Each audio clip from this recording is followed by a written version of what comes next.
Bonjour à tous, le marathon des previews NBA continue. Nous sommes donc le deuxième jour tout simplement et aujourd'hui on s'intéresse avec Erwan aux Cleveland Cavaliers, les Cavs donc qui sont deuxième pire équipe NBA ex aequo avec les Suns d'hier. 19 victoires l'année dernière, une toute petite saison pour l'après LeBron. Donc il y a pas mal de trucs à dire. Bah, c'est le jour d'après hein, pour cette franchise. C'est le jour d'après. C'est le jour d'après. Alors quelles sont tes premières sensations quand tu penses aux Cavs, cher ami? Il y a tellement de choses, à dire. C'est beaucoup de jeunes, vraiment beaucoup de jeunes à développer. Un nouveau coach, ils sont allés chercher un coach de NCAA. Est-ce que c'est un hasard? Je pense pas. Ils sont allés chercher donc John Beilein qui était à Michigan depuis 12 ans. Ça a été un choix. Là, pour le coup, autant hier on parlait des Suns où toute la presse saluait le choix de Monty Williams. Là, il y a quelques interrogations. Ils sont allés chercher bref ce coach NCAA qui était à Michigan. Il y a une équipe très jeune avec plein de joueurs à développer. Ça peut avoir du sens en tout cas. Maintenant, il y a quand même aussi des contrats bien toxiques et des joueurs qui sont là et on ne sait pas ce qu'on va en faire. Donc, il y a beaucoup d'interrogations. Il y a beaucoup d'interrogations. On rappelle donc l'année dernière, 19 victoires. Tyronn Lue avait été coupé après 6 matchs et 6 défaites, forcément. Larry Drew avait repris derrière la suite. C'est vrai que Jim Boylen, c'est un coach référencé de NCAA qui arrive. C'était un peu une surprise. Kobe Altman, le GM, est allé choisir un coach de stature, mais qui est universitaire, bon avec les jeunes. On imagine qu'il va avoir un côté un peu paternaliste. Et donc, ça va être intéressant de voir ses choix et sa relation avec surtout les jeunes joueurs, parce que c'est ce qui va nous intéresser en premier lieu. On peut parler de sa philosophie. C'est un coach qui est réputé quand même pour ses systèmes d'attaque, du passing game, beaucoup de jeux en mouvement. C'est un coach d'attaque. Donc, quand on voit les Colin Sexton, les Darius Garland, on peut même Cedi Osman, je pense qu'il va redonner aussi à ces mecs-là un petit peu le goût du jeu, qui s'éclate un petit peu. De toute façon, j'ai l'impression que cette année, les Cavs, ça va être un petit peu un espèce de grand casting sur 82 matchs pour savoir avec qui on continue là-dessus. Pour savoir avec qui on continue. Voilà. Ouais, non, c'est vrai qu'il y a un peu de ça. C'est intéressant à voir parce que c'est vrai que tu as parlé des contrats. Il y a beaucoup de choses à dire. Mais la première chose dont il faut parler, ce sont les arrivées et les départs. Et côté départ, il y a un homme qui a fait partie de l'aventure avec LeBron, c'est J.R. Smith qui a été coupé. J.R. Smith, alors un petit mot sur l'homme sans t-shirt. Ben finalement, son passage aurait été plutôt bon dans la globalité.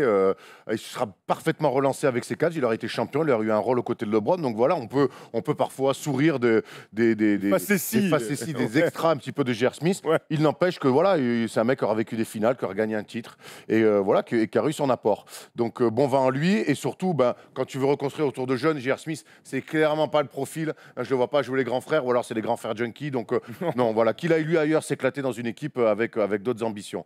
Donc voilà pour faire le tour de J.R. Smith. Mais ce qui est intéressant, c'est toutes les arrivées. Et là, on a l'impression que c'est une équipe d'espoir, quoi. Mais c'est une équipe d'espoir. Effectivement, il n'y a aucun vétéran qui est arrivé sur le marché de la free agency. Alors, il y a Darius Thornwell et Jalen Martin, mais qui sont des jeunes joueurs de NBA qui n'ont jamais eu de rôle très important au sein de leur franchise. Et donc, Darius Garland, Kevin Porter Jr. Thornwell, on dirait pas une blessure, c'est Darius Thornwell, ouais. C'est Thornwell. C'est blessé, break Thornwell. 4 weeks out.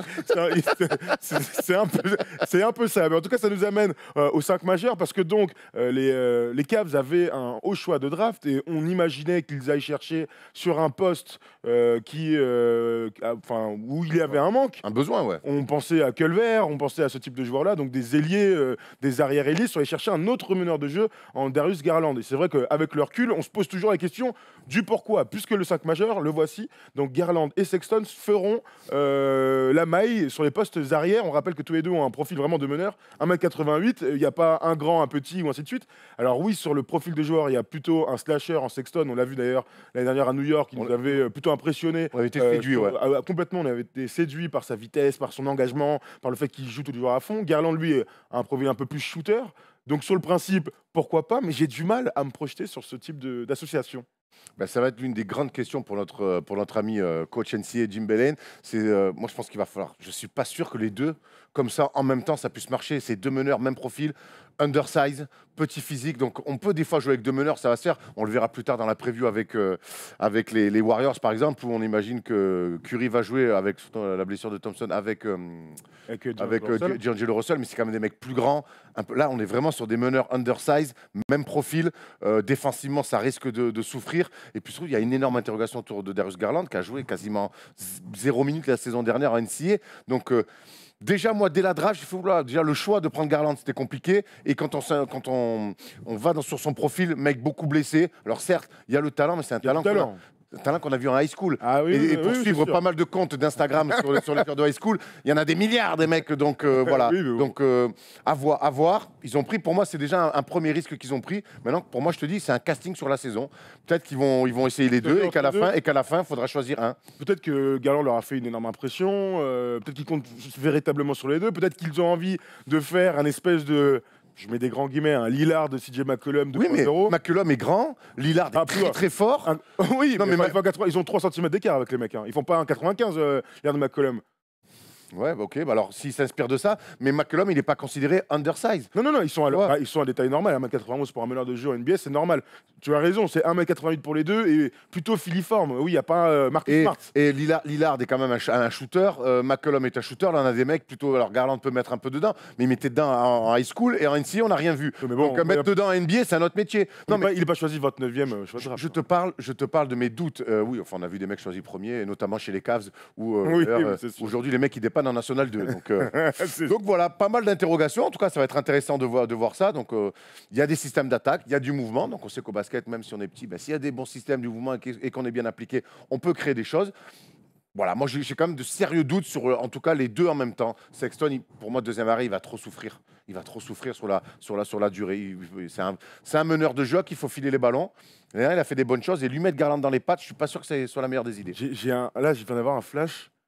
Mais lorsqu'ils vont jouer contre Houston, James Harden, Russell Westbrook contre eux, ils vont se faire dérouiller. Alors, on verra comment ça se passait, mais t'imagines les deux buffles là en face. C'est pas le seul bac. Non, mais c'est le premier truc qui me vient, parce que là, pour le coup, t'as vraiment deux mecs physiquement. Alors, John Wall est blessé, mais tu joues John Wall, Bradley Beal, tu grailles pareil. Tu vas jouer, bon, il est blessé, mais Thompson, mais tu prends Curry Thompson, tu te fais ravager. Voilà, on peut en sortir plein, et comme ça. Ouais, absolument. Est-ce que tu peux nous remettre le 5 majeur? Parce que donc, il y a d'autres joueurs qui ont clairement leur place dans un 5 majeur aujourd'hui. C'est dit Osman, le Turc, qu'on a vu. Valeur sûre qu'on a vu lors de la Coupe du Monde continuer à progresser. Il était l'année dernière au Rising Star Challenge. Et donc, c'était un moment important aussi pour lui, pour montrer qu'il avait du talent. On sait qu'il s'est beaucoup entraîné avec LeBron. On a toutes ces images et vidéos d'intersaison où tu sens qu'il y avait une affiliation entre les deux. Et puis on va sur le secteur intérieur. Alors, on a mis Kevin Love et Tristan Thompson. Peut-être que Larry Nance Jr. jouera plus que Tristan Thompson, mais ce qui est intéressant, c'est de voir que c'est peut-être le dernier vestige de l'ère LeBron James, ce Kevin Love, Tristan Thompson. Bah, c'est pas peut-être. Ce sont les vieux gardiens du temple, tu sais, qu'on va voir en marchant 200 mètres dans un couloir très sombre. Et les mecs qui sont assis. Et oui, à l'époque, nous jouions les finales avec LeBron James, souviens-toi. Tu vois. Ouais. Mais moi, c'est bien d'avoir ces deux mecs-là en photo. Bravo Polo et Antoine. Interrogation autour de ces mecs-là. Qu'est-ce qu'on va faire de ces mecs-là?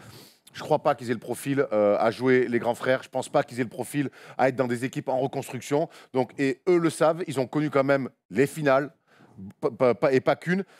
J'ai du mal à croire que ces mecs-là vont dire non, mais c'est cool les jeunes, vas-y. Ah non, mais là, regarde, pose les crampes comme ça, la garde un peu. Non, je ne les vois pas du tout comme ça jouer les grands frères. Pour moi, et dès le début, tu vas voir que dès que la saison va commencer, on va commencer à avoir des rumeurs de transfert.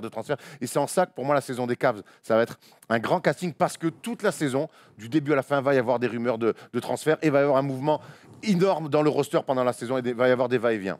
Alors, restons sur Kevin Love. Polo, on reviendra sur le banc et ainsi de suite un peu plus tard. J'ai pas mal de trucs à dire sur les jeunes joueurs. Mais allons sur les joueurs clés, donc Kevin Love, parce que tu parles là-dessus, tu as raison. Kevin Love, donc, écoute ce contrat monstrueux. Il lui reste 120 millions de dollars à prendre sur son contrat. L'année dernière, il n'a joué que 22 matchs pour 17 points, parce que 11 rebonds et un tout petit pourcentage au tir. Il est en première ligne pour être transféré, parce que contrairement aux autres, Tristan Thompson et ainsi de suite, les autres, ils sont en fin de contrat. Ils sont en fin de contrat, ouais. Ils sont en fin de contrat, donc on en parlera ensuite. Mais Kevin Love, donc, a un énorme contrat. C'est un joueur hyper expérimenté, c'est un joueur de talent, quoi qu'on en dise, c'est un joueur de talent, et c'est un joueur qui pourrait apporter à beaucoup d'équipes. Alors, reste à voir qui prendrait le risque de récupérer un joueur... 2022 2022-2023, c'est la dernière année de son contrat, il prendra 28 millions de dollars, sachant qu'il a un contrat un peu spécial. Les 2 années avant, il prendra 31 millions de dollars. Moi, j'ai l'impression qu'aujourd'hui, Kevin Love n'est plus un poste 4 moderne. Il n'est devenu plus qu'un shooter. J'ai cette impression-là. Alors peut-être qu'un air nouveau, un nouveau coach, on pourra retrouver un Kevin Love un peu plus influent dans le jeu. En tout cas, j'ai l'impression que ce n'est plus un poste 4 moderne. Il s'est Ryan Andersonisé. Tu vois ce que je veux dire? Avant, il était quand même capable d'amener un peu plus de choses sur un terrain. Aujourd'hui, il n'est quasiment exclusivement que shooter, planqué dans les corners ou dans l'axe. Et alors ouais, il y a toujours cette main-là, cette expérience qui fait que, mais voilà, il ne vit que plus que sur ses acquis. Peut-être qu'il lui manque un challenge. Maintenant, mais ça pourrait être intéressant de jouer un coup sur Kevin Love. Le problème, c'est que si tu te manques, tu lâches qu'en 2023 sur le cul. Ah oui, Donc, oui, au bout d'un moment, pouah, moi, honnêtement, peu importe quelle équipe je suis dans la ligue, même New York, même Phoenix, même une petite équipe, j'en veux pas. Et si tu es une grande équipe, il coûte beaucoup trop cher. c'est trop cher, mais après, tu peux peut-être le récupérer contre pas grand-chose. Parce que ce qui va être intéressant pour les Cavs, c'est de s'en débarrasser. Oui, mais Là, ils en sont pas. Ils en sont pas. Il me faut que je récupère des choix. non, Là, non, il faut c'est s'en débarrasser, mais il faut bien qu'il y ait un Bien sûr, bien preneur. sûr. Et- Regarde, si demain tu es une équipe, faudrait que j'en trouve. Si vous avez des équipes en commentaire avec lesquelles on pourrait discuter, pourquoi pas, je sais pas moi, pourquoi pas, j'ai pourquoi pas une Miami, Moi, j'ai non, pourquoi pas Miami, moi, non, il y a Olynyk pour moi qui flamme. Moi, ouais, mais plus moi, fort. oui, plus fort. Olynyk, il est toujours là-bas. Il me semble, ouais. Je vais regarder quand même. Il y a quand même eu de changement, ne nous en voulez pas, mais il me semble. Moi, je dirais Houston. Ah, Houston. bah, là, pour le coup, c'est impossible. Là, il C'est y a- impossible parce que trop cher. Je te parle Ah de oui, profil oui, de joueur. d'accord, oui. Mais pour moi, Houston, ça fait. D'ailleurs, Houston, il me semble, avait essayé plus ou moins. Mais c'est trop cher. Et c'est ce qui va faire, et c'est ce qui va emmerder les Cavs, et c'est ce qui va emmerder Kevin Love. J'ai peur que les Cavs et Kevin Love ne soient liés encore pas mal de temps ensemble parce que ce contrat monstrueux, quoi. Ouais. Mais après, moi, sur le papier, sportivement, à Houston, je pense qu'avec ce que Westbrook et Harden vont libérer comme espace, ils pourraient s'éclater. T'es en train de te projeter sur un truc qui n'existe absolument pas. Ouais, mais c'est trop cher. C'est le prévu des Cavs, t'es en train de me faire un Kevin Non, Love, mais bref, parce que la question que tu me demandais, c'est quel genre d'équipe? quel genre d'équipe. Mais moi, avec son contrat, il n'y a aucune équipe. Moi, en fait, Oui, mais le truc, c'est que tu peux aussi réfléchir à. Bon, alors, ce serait très compliqué à monter, mais tu peux aussi peut-être récupérer des contrats expirants, que ça, tu vois, que ça fit comme ça. Mais au vu de ce contrat, si tu rajoutes un 20 millions de dollars de Tristan Thompson, c'est-à-dire qu'il faut envoyer 40 millions en échange, c'est totalement impossible. Donc, on peut aussi imaginer qu'il fasse une bonne saison. Parce que moi, quand je vois 22 matchs, il était beaucoup blessé, tu sens qu'il a le corps meurtri par une carrière où il s'est beaucoup donné, surtout sur la partie NCAA et aussi le début de sa carrière, où en NBA, c'était plutôt un balèze qui prenait beaucoup de rebonds. Ça reste quand même pour moi un joueur de talent. Quand tu dis que ça devient un petit Ray Anderson, je comprends ce que tu veux dire, mais quand je vois plus de 10 rebonds, tu vois, c'est quand même des stats d'un mec qui est influent au rebond, à l'adresse et en attaque. Donc tu vois, c'est pas rien. prendre des rebonds à Cleveland, Oui, mais non, pas non, un ça marche panier. pas comme ça, gros. Tu Non, mets mais Brook Lopez, il restera à 4 rebonds et demi. Hein. Non, mais- Tu vois, au bout d'un moment, il a ça en lui quand même. J'entends, mais j'ai l'impression quand même que très tôt, finalement, dans sa carrière, quand il arrive à Cleveland, il gagne le titre, et qu'après, quand les problèmes commencent à arriver, il a jamais réussi quand même à redresser la barre. Même quand Irving est parti, quand LeBron est parti, il est finalement resté dans son registre de troisième option qu'il était quand il y avait Kyrie Irving et LeBron James. J'ai pas l'impression qu'il même lui, dans son attitude, quand on le voit jouer, qu'il a envie vraiment de retrouver le Kevin Love qu'il était, quoi. Voilà. Très bien. Alors parlons un peu du payroll, parce que je veux parler aussi des jeunes joueurs. On en dira un mot ensuite, mais donc le payroll des Cavs, c'est donc la masse salariale qui va s'écouler sur sur les saisons prochaines. Alors hop, je retape puisque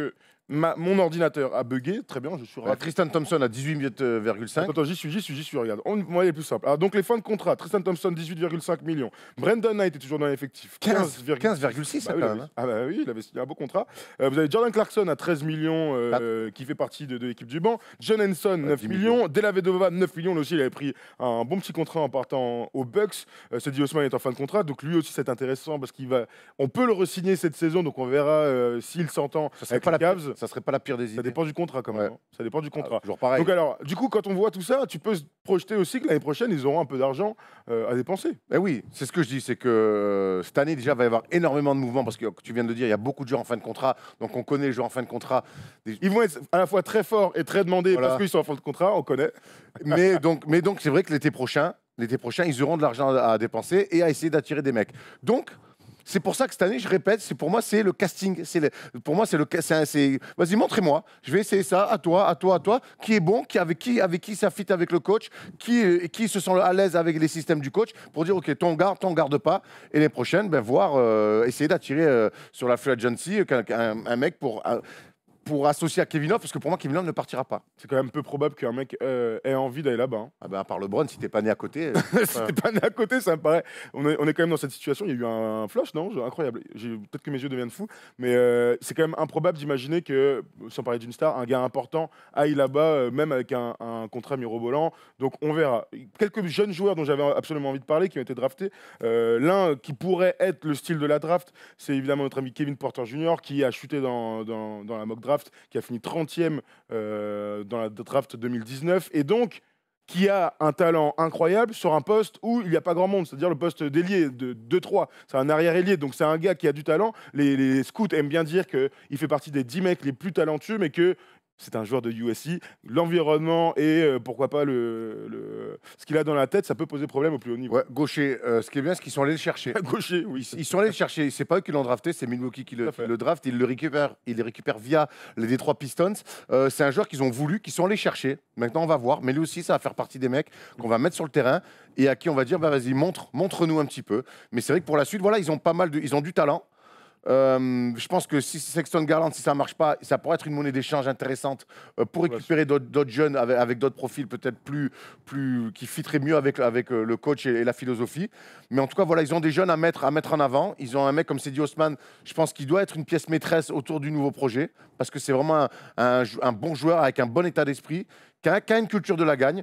Donc voilà, moi, il y a beaucoup de chantiers. Je ne les vois évidemment pas en play-off, ni même jouer les troubles faites. Mais en tout cas, commencer petit à petit à mettre des pièces sur ces jeunes joueurs et essayer de se débarrasser au maximum et trouver pourquoi pas une porte de sortie à Kevin Love, même si pour moi, ça me paraît infaisable. Il y a une réalité pour cette saison. Il faut gagner des matchs, en tout cas dans les matchs, mais il faut continuer à perdre. Ils ont leur prochain choix de draft qui est protégé top 10. S'ils sortent de ce top 10, ça va à Atlanta. Donc il est important pour eux parce que quand je vois l'effectif, je ne vois pas ce game changer, je ne vois pas ce joueur au talent un peu unique qui va faire que tu vas gagner des matchs dans quelques saisons. Donc c'est important d'être bien placé pour la saison prochaine. Donc dès le début, sans parler de tanking, parce que c'est important en training camp de se mettre dans un truc où il faut gagner des matchs pour pas être dans la culture de la lose, il est important qu'à la fin de l'année, il soit quand même dans les derniers. Oui, non, mais ils le seront. Ça va être une saison, pour les fans des Cavs, ça va être une saison malgré tout compliquée parce que ça va être de l'expérimental. On va être dans l'expérimental, voilà, clairement. Mais il faut en passer par là. De toute façon, l'après LeBron, ça pouvait pas être génial. Hein. Ça reste Cleveland. C'est jamais génial, on s'en souvient voilà, en 2010 déjà. Donc voilà, l'après Cleveland, l'après LeBron, c'est forcément compliqué.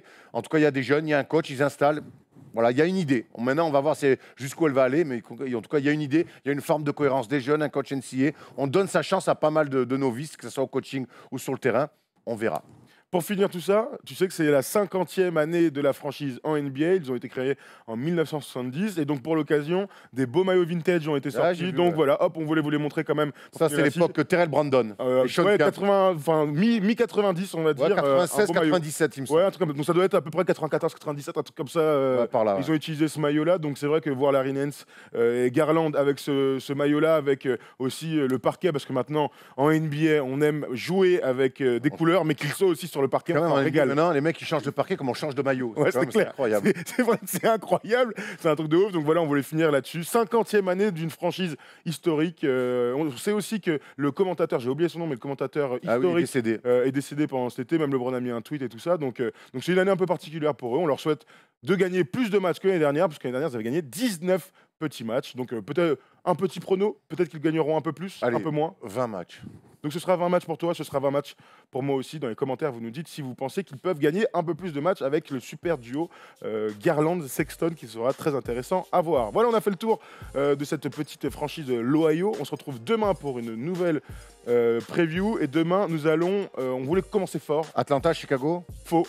Parce que j'ai essayé de faire quand même Est, Ouest, Est, Ouest. Nous allons donc chanter du jazz à la Nouvelle-Orléans et parler de Zion Williamson. Alors à demain, sexy. À demain, sexy, à demain. Ciao. sexy, chocolat.